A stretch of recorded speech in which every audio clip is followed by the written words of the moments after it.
Hello, my name is Dr. Mokshada Saunke. I am a former senior research fellow at Dr. Vishnu Sridhar Wakankar Shodh Sansthan, Bhopal. I have been working in Paleolithic archaeology since 2013. Right now, I have been working in the Satpura of hill ranges, studying the Paleolithic archaeology and rock art shelters here. तो आज हम एक ऐसे समय के बारे में बात करेंगे जिसे जानने के लिए हमारे पास किसी भी तरह का लिखित प्रमाण नहीं है और जिसे जानने के लिए हम सिर्फ पुरातात्विक साक्ष्यों पर निर्भर रह सकते हैं। मैं बात कर रही हूँ प्री हिस्ट्री और पैलेलिथिक टेक्नोलॉजी। तो आज का हमारा टॉपिक है इंट्रोडक्शन टू प्री हिस्ट्री और पैलेलिथिक टेक्नोलॉजी। तो जैसे कि मैंने कहा कि प्री हिस्ट्री को जानने के लिए हमारे पास किसी भी तरह का लिखित प्रमाण नहीं होता, जिसे हम हिस्ट्री कहते हैं। हिस्ट्री वहाँ से शुरू होती है जहाँ से हमारे पास रिटन रिकॉर्ड्स या लिटरेरी सोर्सेज मिलते हैं, जैसे कि रिलीजियस टेक्स्ट, वेद, पुराण, बुद्धिस्ट और जैनिस्ट टेक्स्ट, एपिक्स जैसे रामायण और महाभारत, सेक्युलर टेक्स्ट जैसे मनुस्मृति या कौटिल्य अर्थशास्त्र। हमारे पास ये भी होते हैं बायोग्राफीज और कोर्ट अकाउंट्स जैसे बाणाभट्ट का हर्षचरित्र और फॉरेन अकाउंट्स जैसे मेगास्थनीज इंडिका।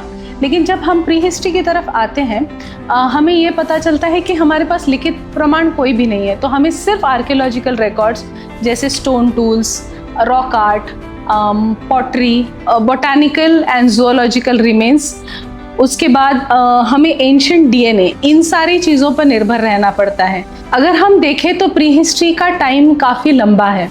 हम अगर हिस्ट्री और प्री हिस्ट्री को कंपेयर करें तो हिस्ट्री सिर्फ 6000 साल पुरानी है और अगर हम प्री हिस्ट्री देखें तो हम 2 मिलियन ईयर्स या 20 लाख साल तक पीछे जा सकते हैं, जब ह्यूमन एवोल्यूशन भी चल रहा था। 20 लाख सालों का एक सिस्टमैटिक एनालिसिस, सिस्टमैटिक स्टडी करने की बहुत ज़रूरत है। प्री हिस्ट्री हमें क्यों सीखना ज़रूरी है? What is the importance of pre history? देखा जाए तो जैसे मैंने पहले कहा कि टाइम पीरियड बहुत लंबा है।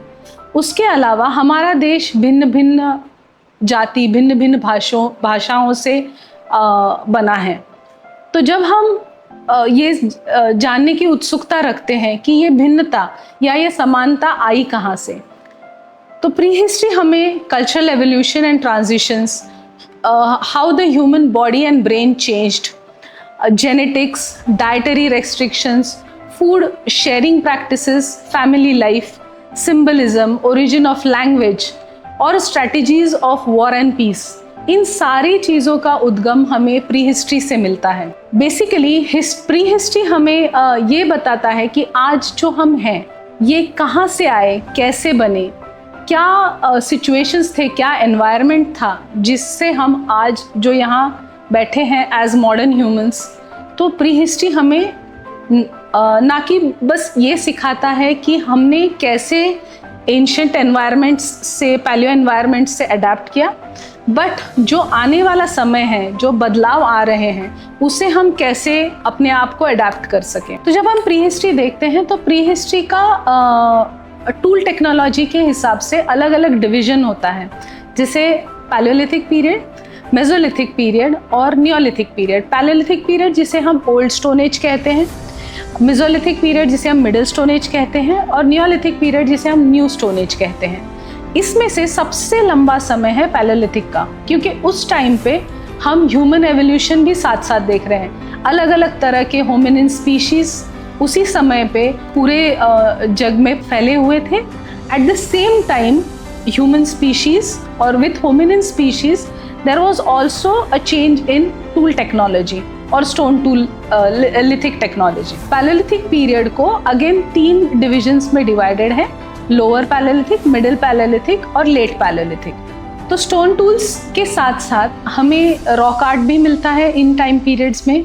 इसके अलावा बहुत सारी अलग प्रॉक्सीज हैं, अलग सोर्सेज हैं जो हमें पैलियोलिथिक आर्कियोलॉजी समझने में हेल्प करती हैं, जैसे ancient soil and sediments, fossil plants and animal remains, burials, fossil hominins, ancient DNA. और इनके अलावा पैलियोलिथिक आर्कियोलॉजी में हमें अलग अलग सब्जेक्ट्स का भी हेल्प मिलते हैं, जैसे कि geology, palaeobotany, palaeozoology, genetics, ancient DNA, chronology, isotope analysis, palaeoecology, environmental studies, और उसके साथ साथ मॉडर्न टेक्नोलॉजी जैसे सैटेलाइट रिमोट सेंसिंग, जीआईएस, और computational sciences, and finally AI. तो इन सारे सब्जेक्ट्स को मिला के हम हमारे जो टूल्स या हमारे जो सॉइल सैंपल्स जो मिलते हैं, इनका हम एनालिसिस करते हैं with the help of all these subjects and modern methods. Coming back to paleolithic tool technology, हम चालू करेंगे सबसे पुरानी जो पैलेलिथिक टूल टेक्नोलॉजी है, जिसे कहते हैं लोमेक्वियन। लोमेक्वियन टेक्नोलॉजी 3.3 मिलियन ईयर्स का टाइम पीरियड है उसका। ये टेक्नोलॉजी भारत में अभी तक तो नहीं मिली है, लेकिन इसका 2011 में कीनिया के लेक तुर्काना में इसकी डिस्कवरी हुई थी। इसकी सबसे इम्पॉर्टेंट बात ये है कि ये टेक्नोलॉजी होमो स्पीशीज़ के आने से, क्योंकि हम होमो स्पीशीज़ को टूल टेक्नोलॉजी से जनरली एसोसिएट करते हैं, लेकिन ये जो टेक्नोलॉजी है ये होमो स्पीशीज़ के 500,000 ईयर्स पहले मिली है, तो इसीलिए ये टेक्नोलॉजी ज़्यादा इम्पॉर्टेंट है हमारे लिए। इसके बाद आती है जो popularly accepted oldest palaeolithic technology है, जो है old one. Old one technology 2.4 million years से 1.6 मिलियन ईयर्स तक फैली हुई है। इसकी टाइप साइट है ओल्डुआई गॉर्ज, जो सब तंजानिया में है, जहाँ पे हमें ओल्ड वन टूल्स सबसे पहले मिले। ये टेक्नोलॉजी होमो हैबिलिस स्पीशीज़ से एसोसिएटेड है, और इस टेक्नोलॉजी में हमें अलग अलग टाइप के टूल्स मिलते हैं, जैसे choppers, discoids, spheroids, polyhedrons, heavy duty scrapers, hammer stones और मैन्यूपोर्ट्स। ओल्डुआई गॉर्ज के अलावा हमें ओल्ड वन टूल्स कुछ दूसरे साइट्स में भी मिले हैं, जैसे Gona Ethiopia, Koobi Fora Kenya, Swartkrans South Africa और दामिनीसी जॉर्जिया। इसके ओल्ड वन जैसे हमने देखा कि लोमेक्वियन टेक्नोलॉजी, उसके बाद ओल्ड वन टेक्नोलॉजी। नेक्स्ट हम आते हैं, ये दोनों टेक्नोलॉजी इंडियन सब कॉन्टिनेंट में इतनी वाइडली स्प्रेड नहीं है, ठीक है। कोई इंस्टेंसेस हैं जहाँ पे हमें ओल्ड वन पेबल टूल्स जिसे हम कहते हैं वो मिले हैं, लेकिन वो थोड़े डिबेट में चले जाते हैं। तो हम नेक्स्ट टूल टेक्नोलॉजी पे आते हैं, जो है Acheulian tool technology. Acheulian tool technology 1.9 million years से 380,000 ईयर्स तक मिलती है। इसे हम लार्ज फ्लेक टेक्नोलॉजी भी कहते हैं। इसकी टाइप साइट है सेंट अशूल, जो नॉर्दर्न फ्रांस में है। अशूलियन और ओल्ड वन का सबसे डिस्टिंक्टिव फीचर ये है कि अशूलियन टूल टेक्नोलॉजी में हमें एक प्री प्लानिंग दिखती है। जब हम टूल्स बनाते हैं, उन्होंने एक टूल का ढांचा अपने दिमाग में तैयार किया और उस हिसाब से उन्होंने वो टूल बनाया। जबकि ओल्ड वन टेक्नोलॉजी बहुत सिंपल टेक्नोलॉजी है कि तुम एक कोर लो, उसकी फ्लेक निकालो और वो फ्लेक यूज़ करो। बट जब हम अशूलियन टूल टेक्नोलॉजी में आते हैं तो हमें एक प्री प्लानिंग दिखती है। अशूलियन टेक्नोलॉजी के सबसे इम्पॉर्टेंट चीज़ है कि ये होमो इरेक्टस स्पीशीज़ से एसोसिएटेड है, जिनके कैरेक्टरिस्टिक ट्रेट्स थे larger brain, dextrous fingers and long legs. Acheulian technology में हमें बाइफेशियल फ्लेकिंग और सिमेट्री का सबसे ज़्यादा फीचर दिखता है।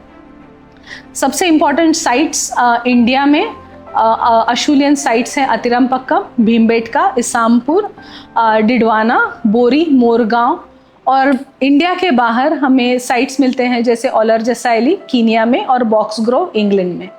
After Acheulian technology we come to the middle palaeolithic period. We have the prepared core technology in this period. Middle palaeolithic में हमें एक अलग टेक्नोलॉजी मिलती है जिसे हम प्रिपेयर्ड कोर टेक्नोलॉजी कहते हैं। हमने देखा कि ओल्ड वन में सिंपल कोर फ्लेक्स मिल रहे हैं, अशूलियन में बाइफेसेस मिल रहे हैं जो प्री प्लान्ड है।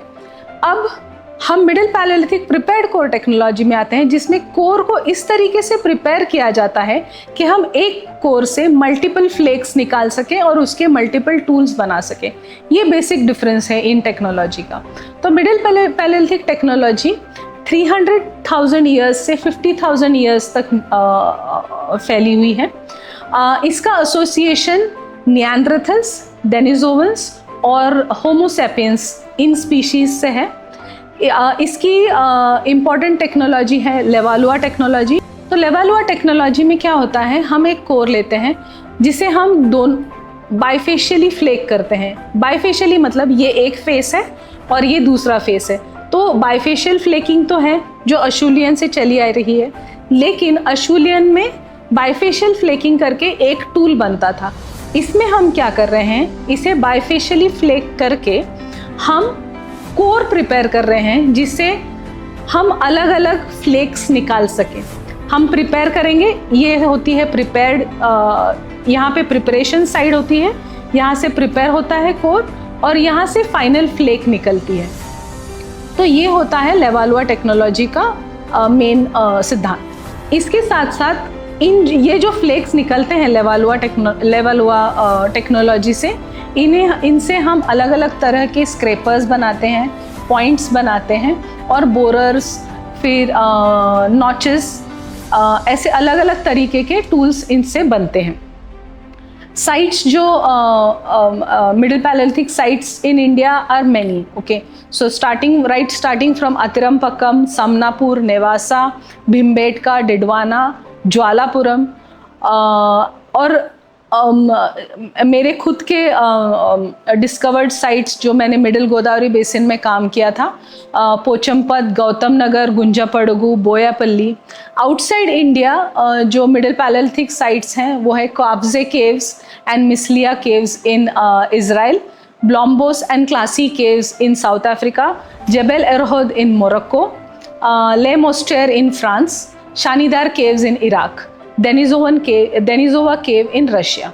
इस सब टूल टेक्नोलॉजी के साथ साथ हमें वहाँ पे एडवांस्ड बरियल प्रैक्टिसेस मिलते हैं, आर्ट एंड सिंबलिज्म दिखता है इस टाइम पीरियड में।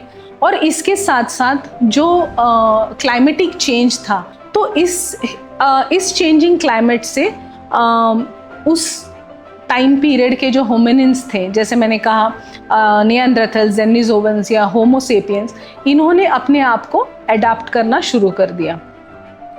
पैलेलिथिक में सबसे एंड की टेक्नोलॉजी आती है, वो है लेट पैलेलिथिक टेक्नोलॉजी, जो ब्लेड टेक्नोलॉजी के नाम से भी जानी जाती है, जहां हमें इस तरीके के ब्लेड्स, ये ब्लेड टेक्नोलॉजी 46,000 से 12,000 ईयर्स तक फैली हुई है और इसका एसोसिएशन आता है एनाटॉमिकली मॉडर्न ह्यूमंस, जिन्हें हम होमोसेपियंस करके जानते हैं।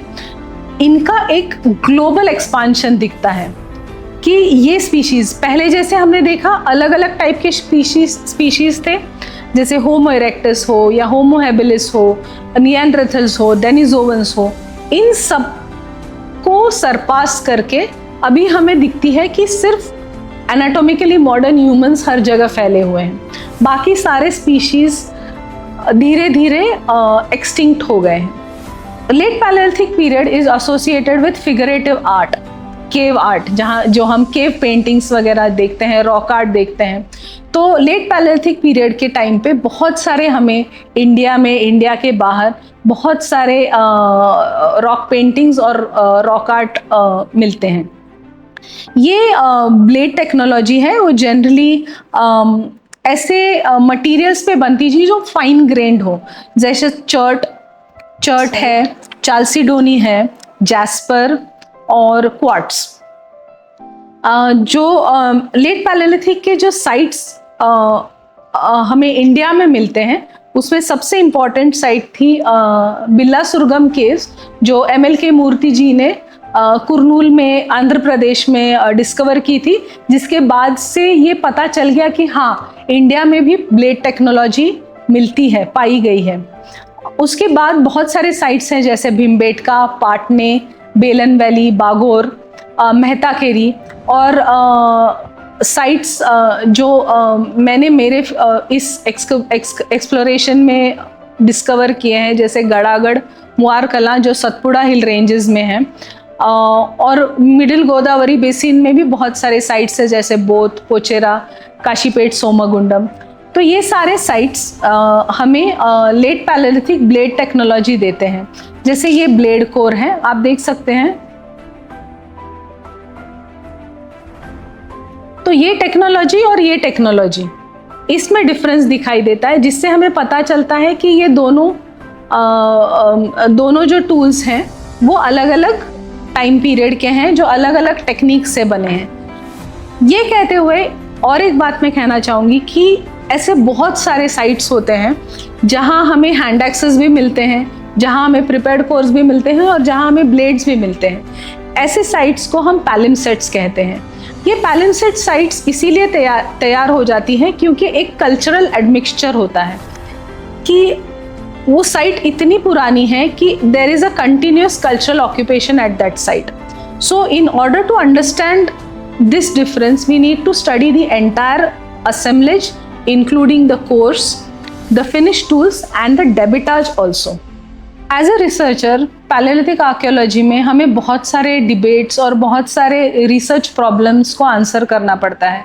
ऐसे बहुत बार होता है कि हमें आंसर्स नहीं मिलते, लेकिन हम कोशिश करते हैं कि जितना हमसे हो, जितना हम कोशिश कर सके कि हमें एक स्टेप क्लोजर जा सके उन क्वेश्चंस की तरफ। तो इम्पॉर्टेंट डिबेट्स जो आज इंडिया के नज़रिए से हैं पैलेलिथिक आर्कियोलॉजी में, एक तो है कि टेक्नोलॉजिकल कंटिन्यूटीज़ लेट अशूलियन से मिडिल पैलेलिथिक इंडस्ट्रीज़ के बीच में है, या मिडिल पैलेलिथिक से लेट पैलेलिथिक इंडस्ट्रीज़ में है, कि कंटिन्यूएशन है कहाँ से कहाँ तक। क्योंकि हमें बहुत सारे ऐसे साइट्स मिलते हैं जहाँ पे कंटिन्यूएशन भी है और ब्रेक भी है। तो ये क्वेश्चंस हैं जो हम आंसर करने की कोशिश करते हैं। सेकेंड डिबेट है कि एनाटॉमिकली मॉडर्न ह्यूमंस जो आए साउथ एशिया में, अफ्रीका से, आउट ऑफ अफ्रीका थियरी है जो है, तो आए तो आए कब, उसका टाइम फ्रेम क्या है? क्या वो एक ही बार आए या बार बार माइग्रेशन हुआ? पहले होमो इरेक्टस का माइग्रेशन हुआ, फिर एनाटॉमिकली मॉडर्न ह्यूमंस का माइग्रेशन हुआ। तो ये जो माइग्रेशन पैटर्न्स हैं आउट ऑफ अफ्रीका है, ये माइग्रेशंस कब हुए, कितने टाइम हुए, कैसे हुए?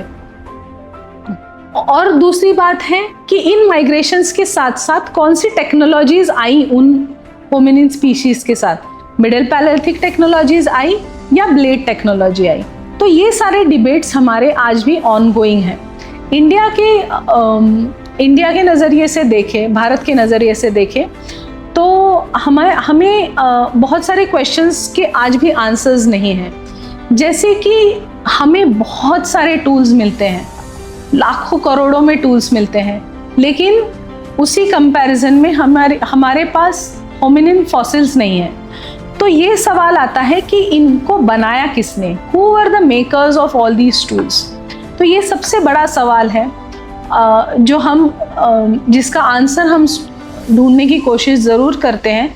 लेकिन इंडियन सब कॉन्टिनेंट्स में एक एग्जाम्पल जो है हथनोरा का, नर्मदा वैली में जो फॉसिल स्कल मिला है, उसके अलावा फॉसिल एविडेंसेस इंडियन सब कॉन्टिनेंट में नहीं मिलते।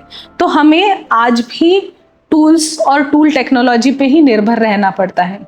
इन डिबेट्स के अलावा एक डिबेट ये है कि जो ये टूल टेक्नोलॉजी है, इन्हें हम किस तरीके से इनको इनोवेशन की तरीके से देखें, इनका टाइमिंग, इनका कॉन्टेक्स्ट, ये सारा हमारे लिए उतना ही ज़रूरी होता है। क्योंकि जैसे कि मैंने पहले कहा कि हमारे पास होमिनिन फॉसिल्स नहीं है, ह्यूमन फॉसिल्स नहीं है। तो जो कुछ भी हम हमारी स्टडीज़ आज बेस करते हैं वो टूल्स के ऊपर है। तो आज हमें एज अ रिसर्चर इन सवालों के जवाब ढूंढने के लिए हम हमेशा कोशिश करते हैं कि हमें हमारे काम से जितना कोशिश कर सके ये जो सारे डिबेट्स हैं और ये जो सारे क्वेश्चंस हैं, इनका हम आंसर्स ले सकें।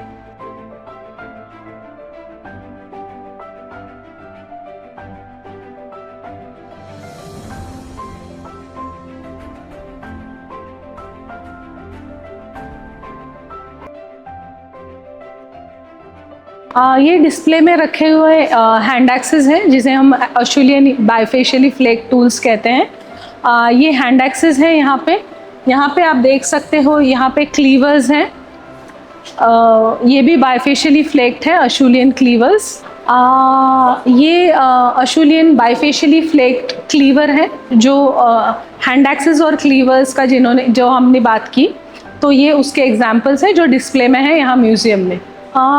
ये यहाँ डिस्प्ले में हमें स्क्रैपर्स दिखते हैं। यूनिक कैरेक्टरिस्टिक है कि right from Acheulian, middle palaeolithic and late palaeolithic ये तीनों टाइम में हमें स्क्रैपर्स मिलते हैं। तो इसके साथ साथ हमें इनका कॉन्टेक्स्ट देखना ज़रूरी है कि ये किस कॉन्टेक्स्ट से हमें स्क्रैपर्स मिल रहे हैं और इसके साथ हमें दूसरी कौन सी टेक्नोलॉजी मिल रही है, तो उस हिसाब से हम स्क्रैपर्स का टाइम पीरियड डिसाइड कर सकते हैं। नहीं तो स्क्रैपर्स किसी सारे टाइम पीरियड्स में हमें मिलते हैं। ये जनरली ये जो स्क्रैपर्स दिखाई दे रहे हैं ये है मिडिल पैलेलिथिक स्क्रैपर्स। यहाँ डिस्प्ले में हमें ब्लेड्स दिख रहे हैं और ब्लेड कोर्स हैं। तो ये ब्लेड्स हमें लेट पैलेलिथिक पीरियड्स से मिले हैं और इस तरीके का, हालांकि ये मॉडर्न वर्जन है, लेकिन इस तरीके का हाफ्टिंग हुआ करता था ब्लेड्स पे। ये एक लकड़ी का टूल है जिसे ब्लेड्स हाफ्ट करके फिर इस टूल को यूज़ किया जाता था। ये रेप्लिका है, ये ओरिजिनल नहीं है, ये बस एग्जाम्पल के लिए मैं दिखा रही हूँ कि इस तरीके से इन ब्लेड्स को हाफ्ट करके यूज़ किया जाता था। इसके अलावा दोनों साइड से एक प्रोजेक्टाइल पे, जैसे एक स्पीयर हो जिस पे दोनों साइड से ये ब्लेड्स लगा के इसको प्रोजेक्टाइल के तरीके से फेंका भी जाता था, तो इस तरीके से इसका यूज़ होता था।